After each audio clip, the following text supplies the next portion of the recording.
Hello there, I welcome you to my YouTube channel.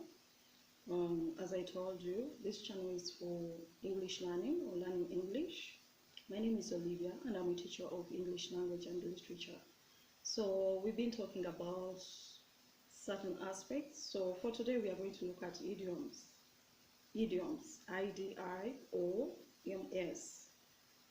An idiom is a group of words whose meaning is different from the meanings of particular words. That is an idiom.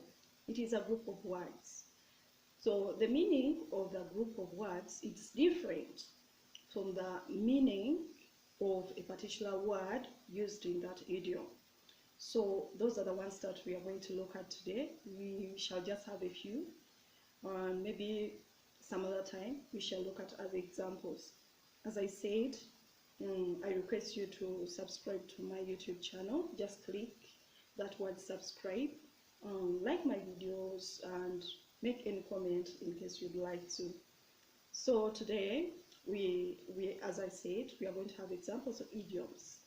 Thanks for liking my videos. Thanks for subscribing, and thanks for the comments.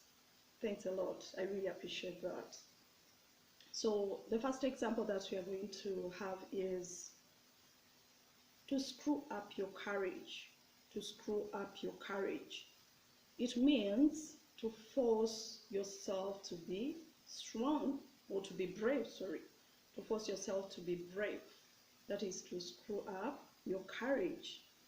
Just imagine that you are moving at night, and as you're walking, you see a lion. What do? Obviously, you have to screw up your courage. You have to force yourself to be strong. So someone can say, when I saw the lion, I had to screw up my courage. I had to screw up my courage. So that is one of them. A second example of an idiom is to have a bun in the oven. To have a bun in the oven. That is to be pregnant. That's what it means. So when someone says, I have a bun in the oven, it means that person is pregnant. For example, someone can say, when she got married, she had a bun in the oven. It means when she got married, she became pregnant. So to have a bun in the oven is to be pregnant. To be pregnant, that's the meaning. Okay, let us go to the third example.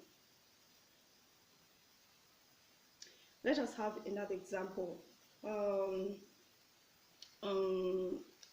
catch a dash. To catch a dash is to make an impression. That is to catch a dash, to make an impression. There are so many ways of making an impression. For example, you may go somewhere, maybe attend a certain activity. For example, you perform so well, that is via reading, via writing, you make an impression. That means if you did that, if you made an impression, it means you caught a dash. You caught a dash. So to catch a dash is to make an impression. Just before I forget, whenever you're using the idioms, there are verbs that are used with them.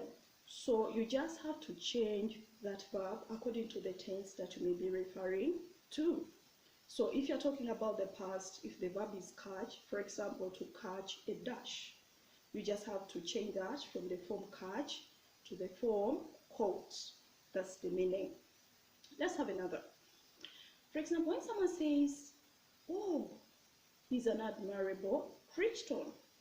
My brother is an admirable Christian. It means that person is very talented. To be an admirable Christian is to be very talented. For example, here in Uganda, we have so many of those. Via races, for example, Cheptegei,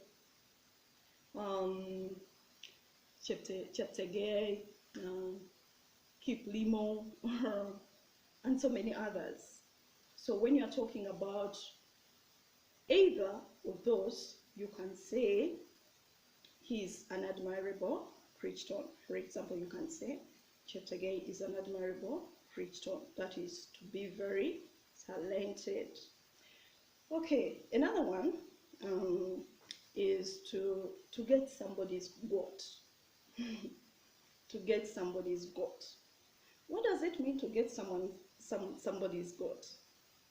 When you make someone very annoyed, it means you got their goat.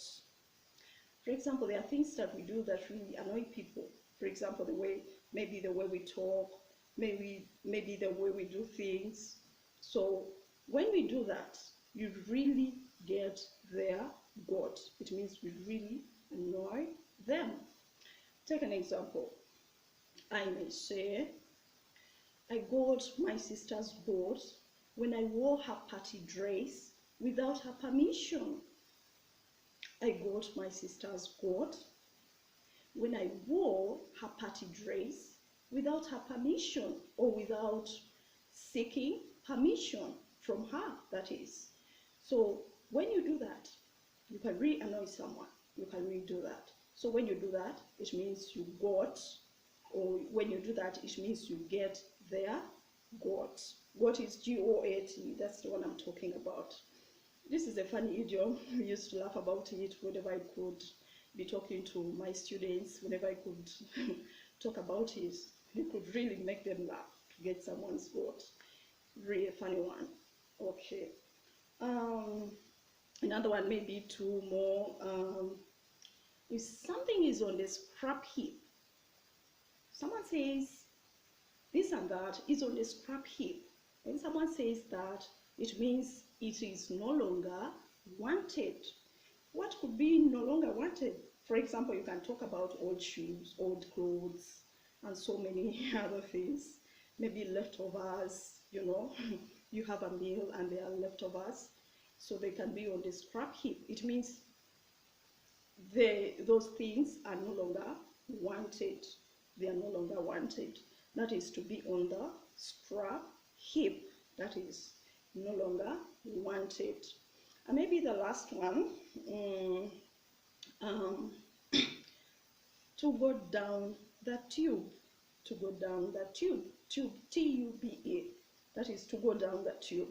When you go down the tube, it means you failed.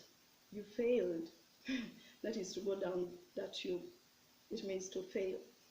So an example of that, maybe you are having a conversation with a friend and someone says they did the interview, and maybe someone says, yes, I did the interview. I thought I had done it well, but I went down the tube.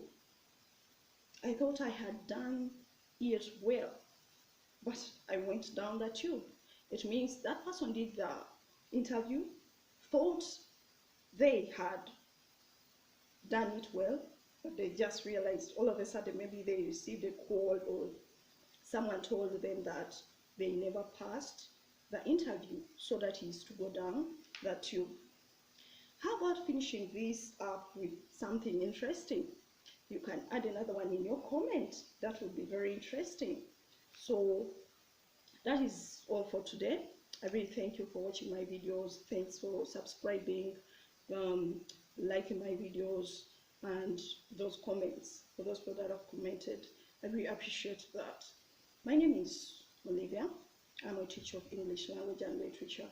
Thank you.